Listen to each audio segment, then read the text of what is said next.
Je m'appelle Marie-Pierre Drolet. Je viens de Hearst, en Ontario. J'étudie présentement à l'Université du Québec en Outaouais dans le programme de design graphique. J'ai étudié à l'école secondaire catholique de Hearst, puis mes champs d'intérêt étaient vraiment variés. J'aimais autant les sciences et les maths que les arts et l'histoire. À un moment donné, on est allé en dehors de la ville où il y avait un chapter. Puis à chaque fois qu'on allait dans un chapter, mes parents nous disaient on pouvait se prendre un livre, puis ils étaient pour l'acheter. Mais j'avais un problème. À chaque fois, j'allais dans mes sections préférées, qui étaient celles de l'histoire puis celles des arts, mais je choisissais jamais de livres parce que j'en aimais trop. Mais un beau jour, j'ai décidé d'en prendre un, puis c'était un livre de travail pratique concernant le design graphique, qu'on pouvait ajouter ces travaux-là à notre portfolio.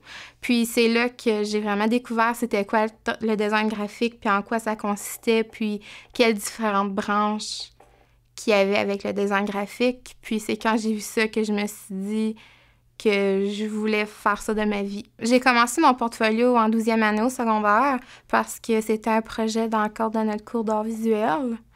Mais par la suite, je l'ai évidemment amélioré parce que j'avais fait d'autres œuvres que je pouvais rajouter dedans, puis j'en avais amélioré certaines qui existaient déjà. J'ai décidé d'inclure ces œuvres-là précisément parce que je voulais démontrer un cheminement que j'avais accompli pendant les dernières années. Puis aussi, je voulais démontrer les travaux scolaires que j'avais faits, mais aussi des réalisations personnelles que je trouvais qui étaient pertinentes pour le personnel de l'UQO à voir que je me suis débrouillée puis je me suis démarquée. Par exemple, à l'école, on fait beaucoup de peinture, on fait du dessin, on fait du collage, on fait de la sculpture. Mais j'avais pas beaucoup fait de création numérique, de logo, puis je voulais démontrer ça, surtout en allant étudier en design graphique. Je voulais démontrer que par moi-même, que sur mon temps libre, si on peut dire, j'ai été m'amuser dans des logiciels graphiques, puis j'ai été les explorer sans avoir de cadre ou de personnes qui me disent que j'avais ça à faire comme travail. Donc là, mon choix était fait. J'allais à l'Université du Québec à Montréal ou à l'Université du Québec en Outaouais. Donc, j'ai vérifié c'était quoi les critères pour bâtir notre portfolio. Ils étaient très différents l'un de l'autre, mais je voulais pas créer deux portfolios différents. Donc, j'ai un peu amalgamé les critères de portfolio ensemble. Puis, ma prof d'art du secondaire m'a beaucoup aidée dans mon portfolio parce qu'il fallait que je le mette à jour. J'avais amélioré des œuvres, j'en avais créé d'autres. Puis, c'est certain que mon portfolio n'était pas parfait lorsque je l'avais fait en 12e année, donc j'avais beaucoup de travail à faire dessus. On peut dire que le travail que j'ai mis dedans, c'était comme avoir un 5e cours universitaire pendant mon semestre. Je ne crois pas que le fait de présenter un portfolio, ça garantit que l'école est excellente. Je crois vraiment que c'est les cours, puis c'est les programmes, puis c'est l'enseignement offert par les professeurs qui fait la qualité de l'éducation qu'on va recevoir. Puis je crois surtout c'est ce que l'étudiant en fait de ces connaissances transmises-là qui va donner un plus puis qui va améliorer la qualité du programme. J'espère de ma formation en design graphique à l'Université du Québec en Outaouais qu'elle va me donner les habiletés puis les capacités puis aussi les outils pour être un bon designer puis réussir dans la vie.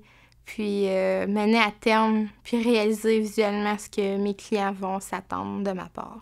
Cette œuvre-ci, c'est une citation de la peinture de Van Gogh qui s'appelle La Siesta. Je l'ai fait dans le cadre de mon cours d'art de 12e année. Le projet consistait à prendre un peintre ou un artiste quelconque, puis faire une citation, modifier l'une de ses œuvres pour en faire la nôtre. Ma peinture mesure 2 pieds par 3 pieds, puis est faite avec la peinture acrylique, chose qui était quand même difficile parce qu'on sait bien que Van Gogh travaille avec la peinture à l'huile. C'est la façon qu'il est capable de créer ses textures, puis son mélange de couleurs.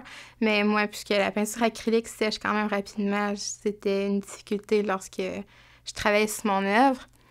J'avais déjà fait quelques œuvres auparavant concernant l'industrialisation puis dans notre société, puis comment que ça pouvait être un problème, puis comment que les gens se fermaient les yeux par rapport à ça. Parce qu'on s'entend que l'industrialisation amène plein de problèmes comme la pollution, puis l'exploitation de personnes, etc. Donc, je trouvais de prendre cette peinture en particulier de Van Gogh, d'avoir deux personnes qui sont sur le foin et puis qui fait une sieste, puis avoir une usine derrière eux. Je trouvais que ça représentait bien le message que les gens se ferment les yeux aux problèmes actuels. Un message que j'aurais pour les élèves du secondaire qui perçoivent poursuivre une carrière en art, c'est que le portfolio, c'est un élément crucial du cheminement d'admission parce que c'est avec cet outil-là que les gens à l'établissement visé vont voir quel genre d'artiste que l'élève est. Puis aussi, quel travail qu'il est capable de faire, quel cheminement qu'il emploie pour mener à terme ce travail. Le portfolio montre le processus de création qui est l'essence et le cœur même de toute œuvre qu'un artiste fait. Donc, il faut pas prendre ça à la légère. Il faut pas se dire que ça va prendre 2-3 heures construire un portfolio parce qu'il y a plusieurs étapes, comme rassembler les œuvres, les numériser si le besoin est là, ensuite les assembler, les mettre en ordre, les réviser, les améliorer. C'est toutes des choses qu'il faut pas laisser à la légère.